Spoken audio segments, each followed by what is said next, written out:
Good afternoon, everyone. Thank you for attending the webinar today. Today, we are going to cover how to master the service area editor, the tools and tips that are available to you. We're going to dive deep into the service area editor to kind of show you how you can add and edit and update the service areas, which is basically the mapping of your underground facilities. Today, my name is Eva Donahue, Member Services Liaison with Okie 811. I will be one of your presenters, and also presenting with me today is going to be Jan Jenkins. She is our Member Relations Specialist. But before we get started, we wanted to just go over some housekeeping items. Basically, if you have any questions, you can click on that questions icon shown here on the screen and submit any questions you have throughout the webinar, and then we will answer those questions towards the end of the webinar and the Q&A session.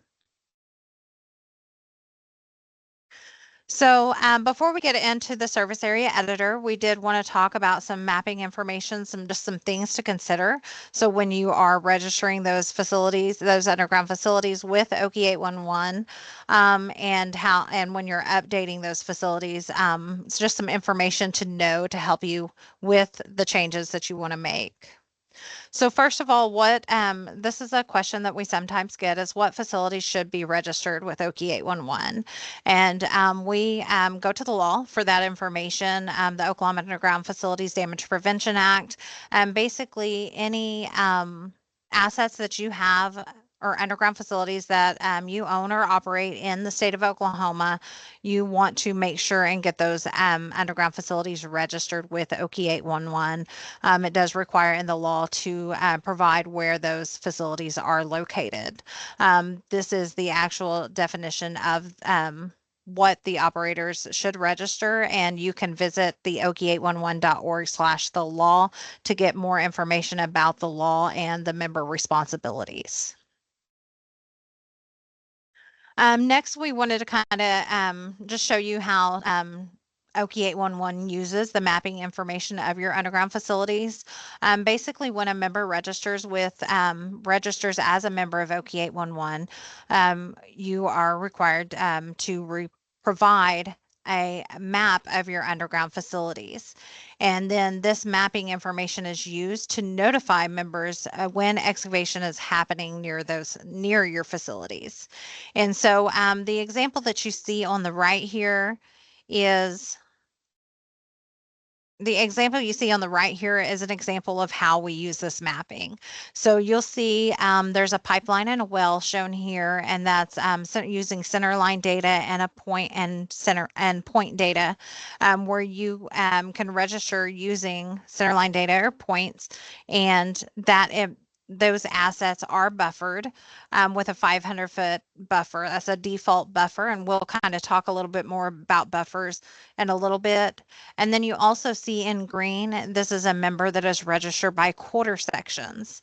And then you'll see the dig site polygon is the purple box is the dig site polygon, and that represents where the excavation is going to take place. This is drawn by the excavator or the contact center representatives based on the description of the excavator of where they're going to be digging. And there is a 150-foot buffer applied to that dig site polygon as well. And so anytime that dig site polygon or buffer overlays the mapping of the underground facilities, whether it be by quarter section or by centerline or point data, anytime that dig site polygon overlays those facilities, you will receive a locate request notification. So basically, to sum it all up, locate requests are generated when that excavation polygon overlays your service areas or your underground facilities where you have those registered with us.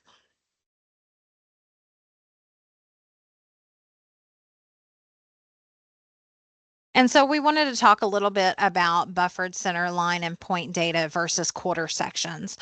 This is really important to kind of look at because it can save you time and money.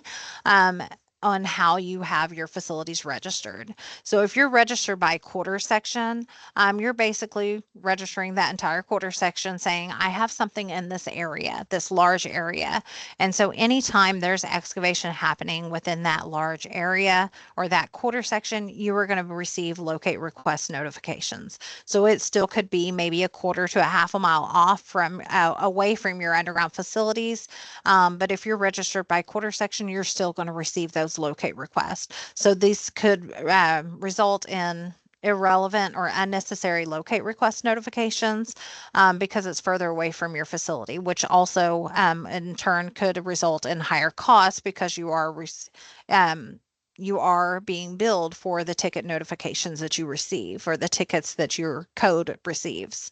But if you register by buffered centerline or point data, this is more an accurate representation of your underground facilities, which you'll receive more relevant locate request notifications because you will receive locate request notifications that are closer to your underground facilities. So basically, smarter mapping equals fewer tickets and lower cost. So let's look at an example of that. This is a kind of another example of how you have your facilities registered. The green squares are, again, a member registered by quarter section. The dark blue line is a member registered with center line data. And then the light blue, of course, is that 500-foot buffer around that center line data. And you can see all the orange boxes are dig request or locate request notifications. And if you're registered by quarter section, you're going to receive a total of 32 tickets. And you can see some of these, those dig requests are pretty far away from the centerline data of the pipeline. But the ones highlighted, the orange boxes highlighted in red or outlined in red, that is going to be that you'll see those are more relevant locate request notifications, resulting in 15 tickets versus the 32. So you're receiving more relevant locate request notifications that do require a response. And so you'll see where you can save that time and money by responding to those relevant locates. So understanding the service area buffers. Basically, OKI 811 applies a 500-foot buffer around any center line or point data. So this is a total of 1,000 foot across. So if you do submit a electronic file of your a mapping file of your underground facilities, if they're not pre-buffered and you haven't specified a buffer size, it will result in the default buffer of 500 foot. If you're drawing on the map, and we're going to kind of talk about how you can do that in a little bit, but if you're drawing on the map and use center line or point data, then that 500 foot buffer will also be applied. This is a CGA. This is where we got the 500-foot buffer, just a safety protection of your underground facilities. However, you can customize those buffers by completing the buffer request form here shown to the left. This basically you can customize to go smaller. Just the minimum buffer that is required is 10 feet, so a total of 20 feet across. So you can customize your buffer to something less than 500 foot. You just kind of need to make that decision on your facilities and how accurate you feel like your mapping of your underground facilities are, and make the best decision on what type of what size of buffer you want. But you can keep the 500 foot buffer, or you can do the customized buffer going down to anything greater than 10 feet. And then of course any quarter sections or polygon data, they will not be buffered because it is an area rather than centerline or point data. And then also something to consider when you're working on the buffers for your facilities, just consider that, or just keep in mind that OKI 811 does place a 150-foot buffer around the dig site polygon, like we showed earlier. So just want to take that in consideration when you are indicating your customized buffer. Now let's dive into the service area editor. These first couple of slides is just, first of all, let's talk about what the service area editor is. Basically, it's an online map that you can use to view, create, edit, manage any geographic data of your underground facilities that you have registered with OKI 811. We often refer to this data as your service areas. So that's hence the name Service Area Editor. So this allows you to edit the information, the facilities that you have on file with us. You can actually upload any mapping files that you have. The accepted file formats are KML, GeoJSON, and shape files. You can also add to your map with GPS coordinates. It does, if you're using GPS coordinates, it does require the decimal degrees formats for GPS coordinates. And you can also manually draw in your underground facilities on the map as well using the drawing tools. So you can upload files, or you can manually draw in the map to help manage your service areas. So how do you access the SAE? You can access the service area a couple different ways. You can access it through our website by going to oki811.org. Once you get to our website, you'll click on the facility operators section. And once you're on the facility operators page, you'll scroll down to go to account management. And underneath account management, you'll see the service area editor. You'll click on that link and that will take you to the service area editor. You can also enter gis.oki811.org to get directly to the service area editor. And then once you once you get to the service area editor, of course, you will sign in with your OP username. If you don't have an OP username, you can click on the register button to get access to the service area editor. Then you'll want to select, once you get signed in, you'll select the facility operator hub. This will take you to all the available member features in the portal. Once you click on the facility operator hub, then you will select the service area editor to take you to the online map to view and edit your service areas. It will take you, once you click on the service area editor, it will take you to the service area editor homepage, and where there's a lot of resources available to you. We do have a service area editor manual and how-to video that you can select here on the homepage. You can also, this is where the buffer request form, if you want that customized buffer, you can click on the buffer request form link to access that form and request the buffer size that you want. And then also there is a link to a feedback. If you have any feedback on the service area editor, you'll click on this link to provide that feedback.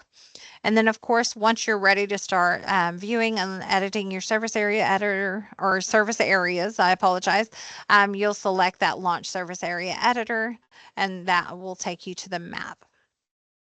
So how do you get started? Of course, you want to dive in, get started by just diving in, and once you're on that, once you've selected that Launch Service Area Editor button, it'll take you to the map, and you'll select your dispatch code, as you can see here from the drop-down menu, and then you will, and the drop-down menu will show you all the codes that your user account is linked to.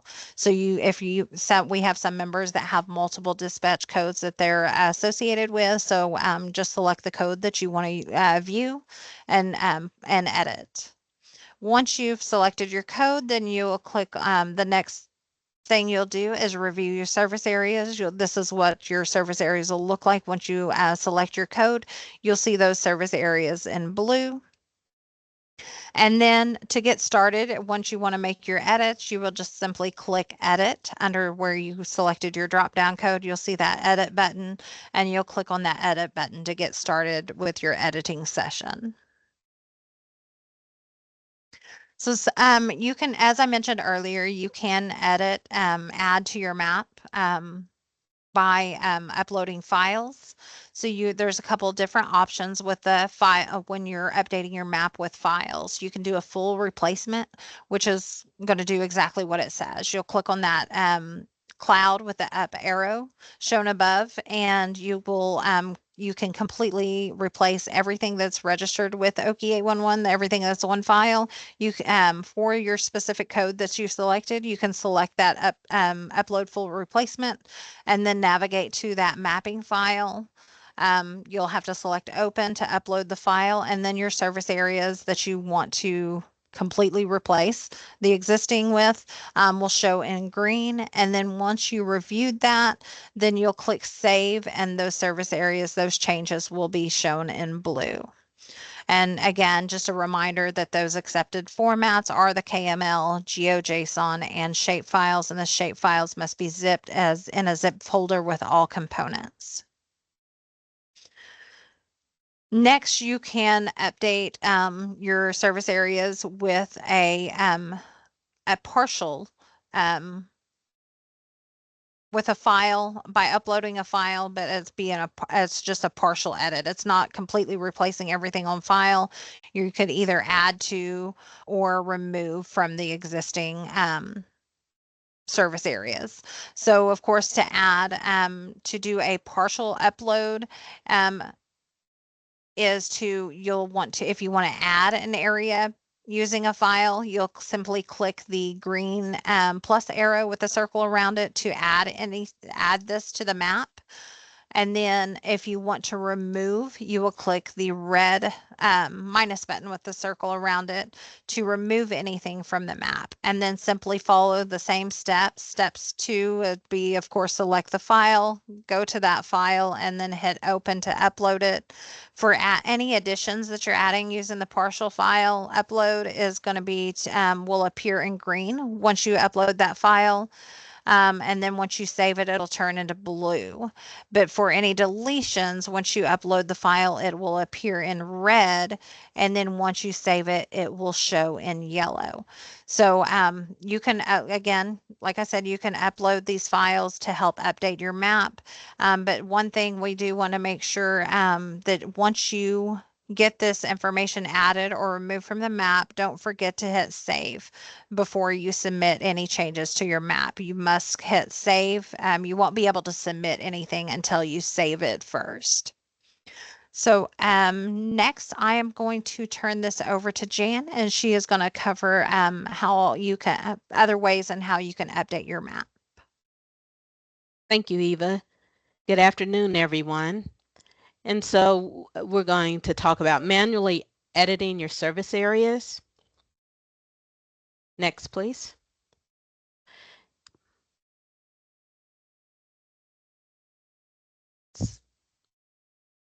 And thank you. Sorry, Jan, okay, it was sticking. That's okay.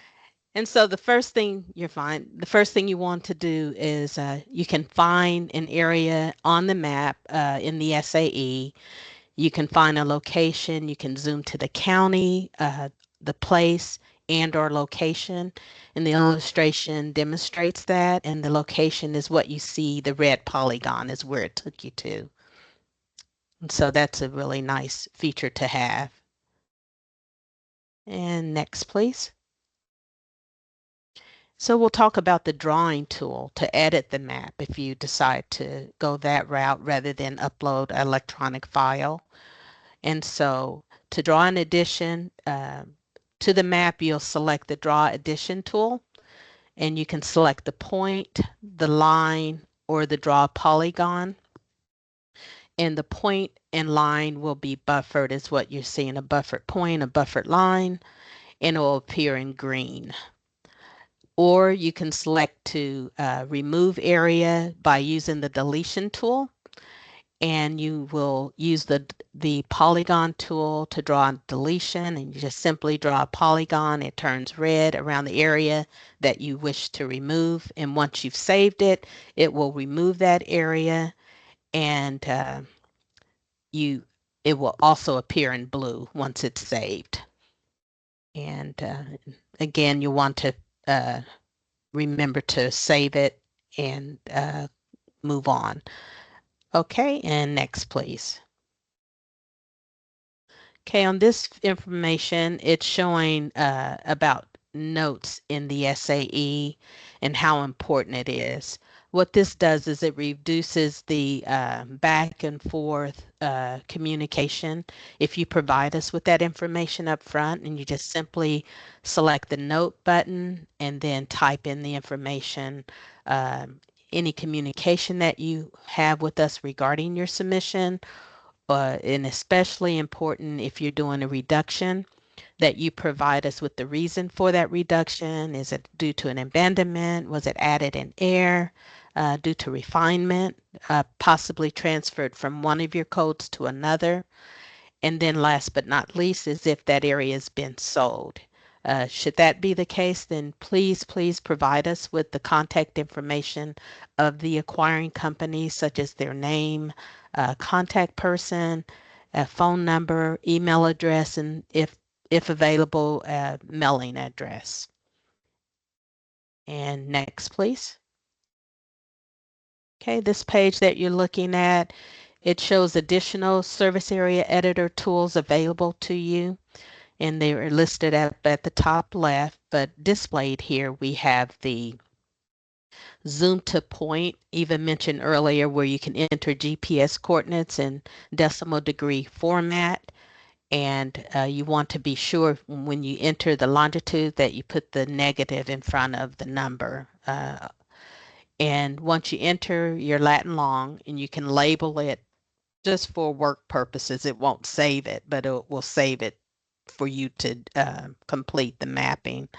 And you just click on zoom to point, and then below that it shows you those GPS coordinates took you to the location on the map.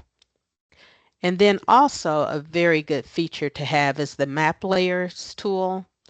And this tool helps you improve the accuracy of your edits by using the aerial imagery layer. And it's very helpful. Like if there's a structure there that you're looking for, you can toggle on and off and go to that map layers tool that shows you the aerial view and see and confirm that you have included that facility or structure in your mapping update. And next, please. Okay, here you have the zoom to extent tab. And what this does, when you click on it, it will show you the entirety of your database in the state of Oklahoma, as illustrated on the map here. And then also a helpful tool is the zoom slider. And you just simply select that circle and you can move it, zoom in or zoom out of the location. By zooming in, you can identify grids, you can identify roads, highways, etc. It's a lot of information on that.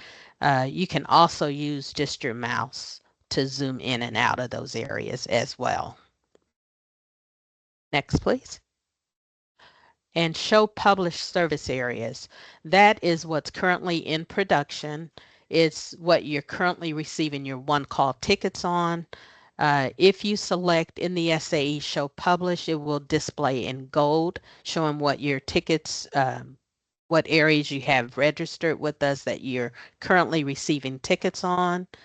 And then the current service area is your working, look at it as your working copy, the changes that you've made.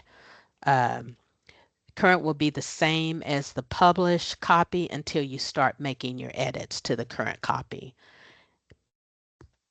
And then below that, another awesome feature with the SAE is that it allows you to download a copy of your map in electronic file, such as a GeoJSON or shapefile. And you can download the current or the service area, current or published, either or both, and keep that for your records. So that's an awesome tool to use. Next, please. Save and submit. We can't stress how important it is that you save as you go, save your work so that you don't miss any details, or you don't lose any details, I should say.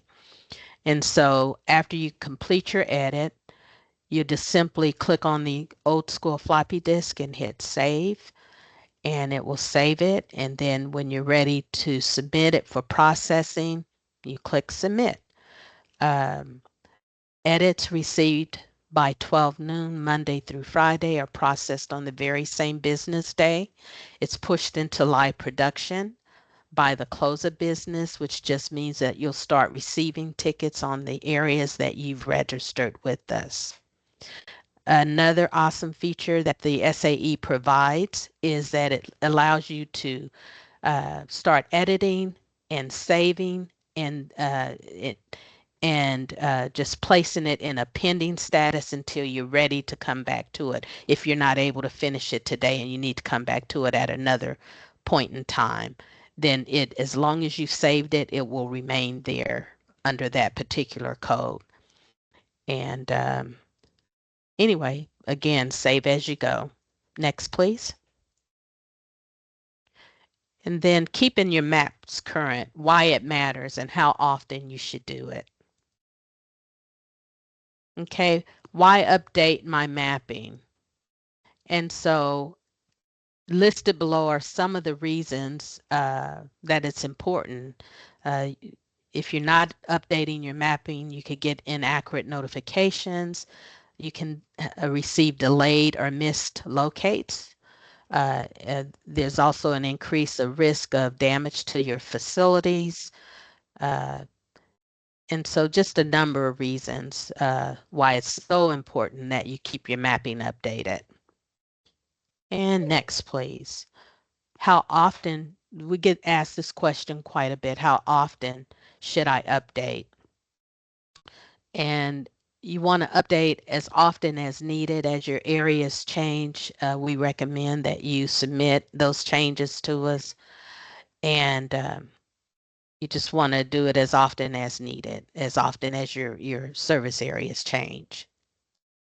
Next, please. So we're going to talk about the SAE snapshot. Okay, we often receive this question. Hey, why did we receive this ticket? Or why didn't we receive this ticket? And so the SAE does allow you to do a ticket search and answer that question. And the first thing you would do is you would select ticket search in the SAE. Then it will take you to a page that allows you to enter that 14-digit locate number. And so you would put that information there.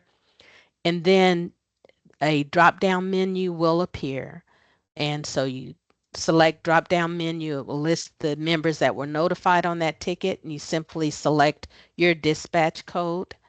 And then from there, it will give you a visual of the dig site, which is the dark orange. It will, and then the buffer applied, the 150-foot buffer applied around that dig site, as well as your registered assets. And that's the lines that you see going through there. So that answers why you would have received that ticket. Should you pull this same dig site up and you have no registered facilities overlapping that area, then that answers the question as to why you didn't receive the ticket. Next, please. And so some of the highlights, what should you take away from today's webinar? Listed above are some of the things that we think are important that you take away. For example, mapping affects your ticket relevancy. Customized buffers are available to you. And again, as Eva stated, the SAE will automatically apply a 500-foot buffer with a total of 1,000 feet across, unless she specifies otherwise by completing the buffer request form. Please note that the SAE homepage has different resources available to you, from a PDF manual, on how the service area editor works. Also, it has there's a short video that you can watch, just whatever your preference is. And then how important it is that you note the reason for any reductions or any any information that you think that we need to know about your submission. And also, last but not least, the SAE snapshots available where you can actually see your ticket and see the DIC side of that ticket, as well as how why you did or did not receive it. And next, I'm going to turn it back over to Eva, and I'm going to start with any questions that you all may have. Eva, thank you all. Thank you, Jan. Dina, did we have any questions submitted? That was a lot of really great information that you guys gave, but we actually did not have any questions today. Okay, great. Thank you so much. All right. Well, if y'all do have any questions, we do have a dedicated, I apologize, a dedicated member support team. If you do have any questions, please feel free to reach out. Our number is below, or you can email us at memberservices@okie811.org. We are happy to help and answer any questions that you may have. So feel free to reach out if you do come up, if there's any questions or anything that you have that come up later or come to mind. We also have a short survey. We do ask that you will that you complete this survey. I believe Dina will put that in the chat, so you can go to the chat in this webinar and complete the short survey, or use the QR code here. We would love to hear your feedback. Let us know how we did. And then also, of course, if you have any ideas for content, we would love to hear that information. We want to know how we can improve these webinars and just improve over the content that we have and present to you. So please take the time to complete that short survey. We would greatly appreciate it. And then also, of course, we just want to say thank you for taking the time to attend today's webinar. We hope you learned a lot. If you have any questions, feel free to reach out. But again, thank you for attending, and hope you have a great day and stay safe.